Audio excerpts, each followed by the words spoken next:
Smile with Daniel. Listen, wonder, and learn. Mom, how does this even work? I just put my phone down and it started charging. No cable, nothing touching.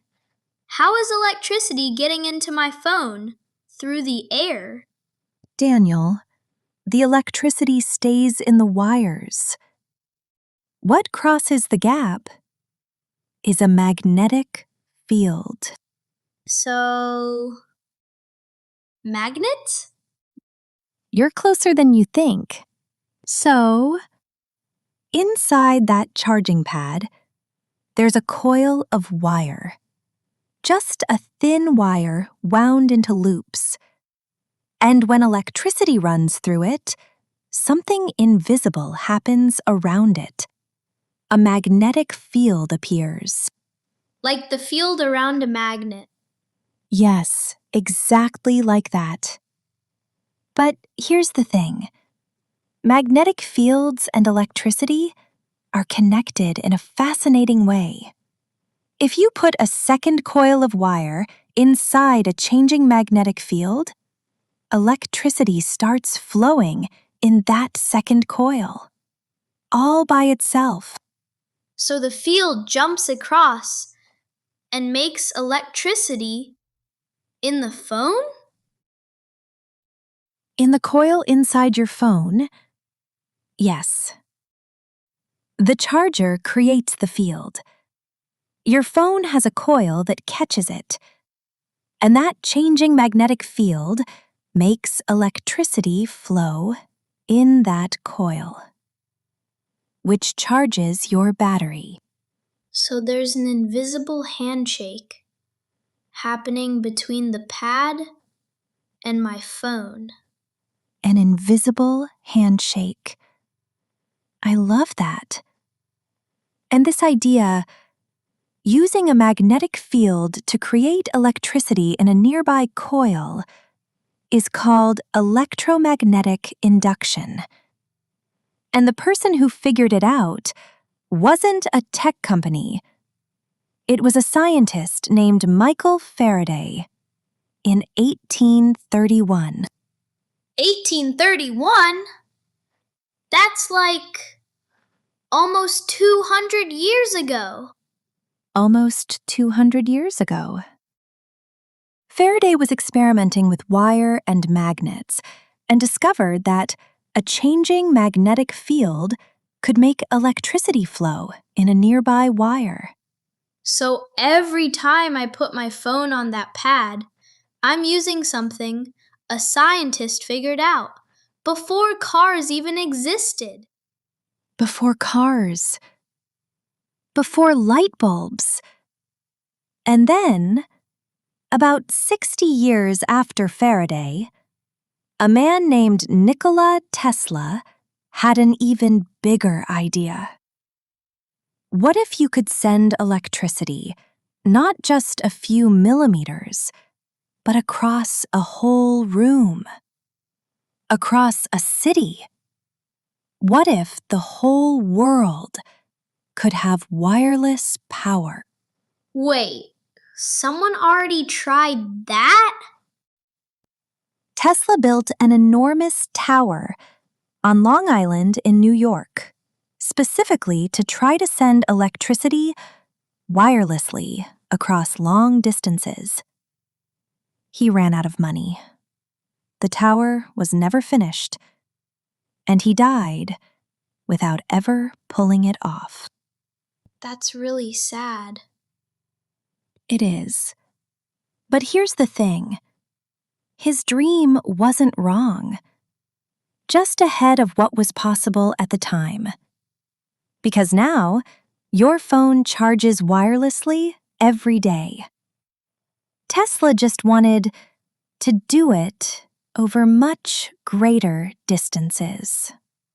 Okay, so why can't we do it from further away? Like, why do I have to put my phone right on the pad? Why can't I just charge it from across the room?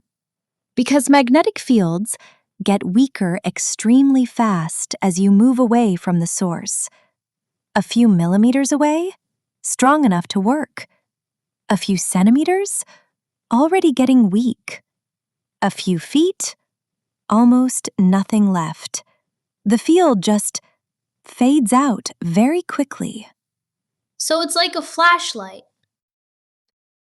Right next to something, it's bright. But across the room, it barely reaches. That's a really good way to picture it. The energy is there. It just spreads out and gets thinner the further it travels. And by the time it reaches your phone from across the room, there's not enough left to do anything useful. Okay, so what about electric cars? Could you do wireless charging for those? Actually, yes, it already exists. Some electric cars can park over a charging pad built into the ground and charge wirelessly. No cable needed. So you just park your car and it charges itself? In theory, and in some places already. But here's the challenge. A phone needs a tiny trickle of electricity. A car needs a river. The more power you need to transfer, the harder it is to do wirelessly, without losing a lot of energy along the way. For a phone, the efficiency loss is small enough that it doesn't really matter. For a car, every bit of wasted energy is wasted range, which matters a lot. So it works for cars. It's just harder and more expensive to do it well. Exactly. Engineers are working on it.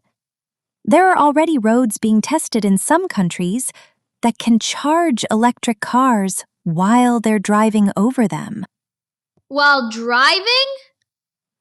Yes, while driving. Tesla's dream, just with cars instead of cities. Okay, that's actually incredible. But wait, is any of this bad for us? Like, is the magnetic field going through my body when I charge my phone? That's a really smart thing to ask. The short answer is, at the levels used for phone charging, the research so far shows no evidence of harm. The fields are very weak, and they're a type that doesn't damage cells the way some other kinds of radiation can. So it's been studied. It's been studied. Scientists keep looking, because that's what good science does. But for now, at these power levels, the evidence says it's fine. Okay. Good. So basically, Faraday figured out the trick. Tesla dreamed too big too soon. Someone eventually put another little coil in my phone, and now I never have to find a cable again. That's the whole history of wireless charging in 4 sentences. I should write textbooks. So, Daniel, what's one thing you're taking with you today? That wireless charging works because a magnetic field from a coil in the pad creates electricity in a coil inside my phone. No touching needed. It only works up close because magnetic fields fade out fast. Electric cars can already charge this way. It's just harder because they need so much more power. And the whole thing started with a scientist named Faraday, almost 200 years ago. And now you'll never forget it. Tesla would be so proud of my phone. I'd like to think so.